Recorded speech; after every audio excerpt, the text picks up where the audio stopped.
Hey, good morning. It's Dr. James. I hope you're off to a beautiful start today. I'm so grateful to lay eyes on you. Thank you for your time and thank you for your energy. And today is a message that is long overdue.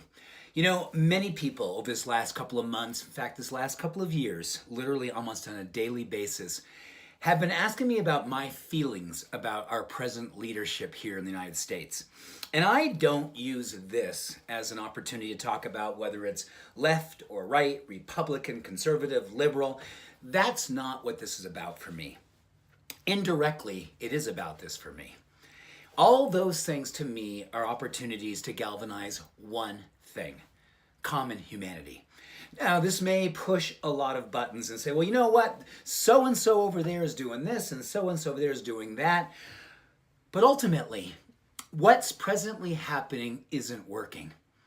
There is a ton of fear, there's hate, there's people who are trying to outlove the hate, there's people who are trying to bring people together, but ultimately, we're giving a lot of our power away to people who may not be fully invested in actually seeing everything come together. They may be more invested in keeping things separate. They may be more invested in keeping their jobs, keeping their base, whatever that means, and keeping people separate, because when people are keeping separate, they can continually use fear to yield their power. So I'm going to talk about my belief in social activism, which may have a political outbreak. The policy is common humanity. I don't know about you, but if you're feeling as I do, if we continue on this path, we will not have a path a whole lot longer. We will destroy ourselves. And in the process, we will realize that the only thing that allows us to survive this unique iteration in history and keep it from being the time they said, yep, this was the defining moment.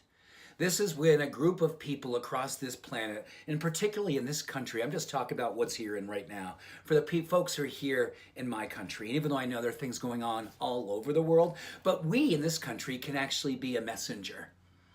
Because right now, we are being looked at across the world, because I travel all over the world, I do presentations all over the world, and every single time someone brings up, what's going on in the United States? What happened to you guys? We've looked to you. And not that we're any better, because frankly, we are no better. We are no better than anybody else. But we have Constitution, and we've had histories of being a space that welcomed all walks, all beings, all faiths. Everybody was welcome here. And that isn't doing, it's not happening anymore. So I want to break some rules today. Let's move into what we can do. I'm calling this a time in my life where I am dyslexic. I struggled all through school. I was a ruckus maker. I sat in the corner. I was in detention. I was that kid. And I never was malicious, and I was never mean. I was just a kid who had all this unchanneled zeal. And yeah, I'm 56 years old, and I'm still channeling this zeal. So I don't want to get on the left or right conversation.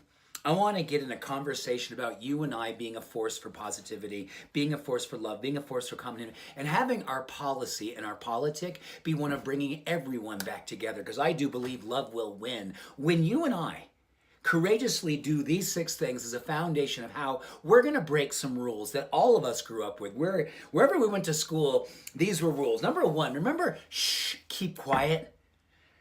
Speak up, but have your language be a language of love.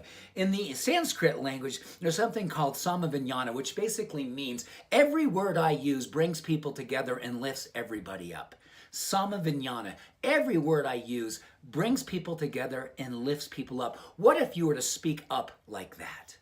What would happen around you? Number 2, don't run. Don't run in the hallways. I say don't settle. Move as fast as you need to. Be mindful in your movement. Know that every move you make has a consequence. Every action has a reaction. Move with a level of peace and integrity and purpose, and let that be your mirror for everyone around you. Number 3, don't argue. Oh my gosh.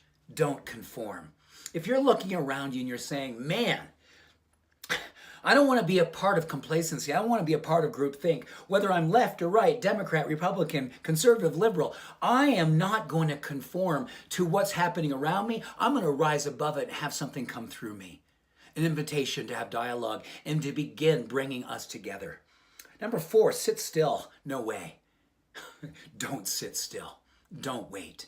This is a time to rise up and be wild in your heart, because wildness is hopefulness, and hopefulness is the leadership quality that brings everyone to attention to say, oh my gosh, that's what's possible. That is what I need to be standing for. Number 5, follow the leader.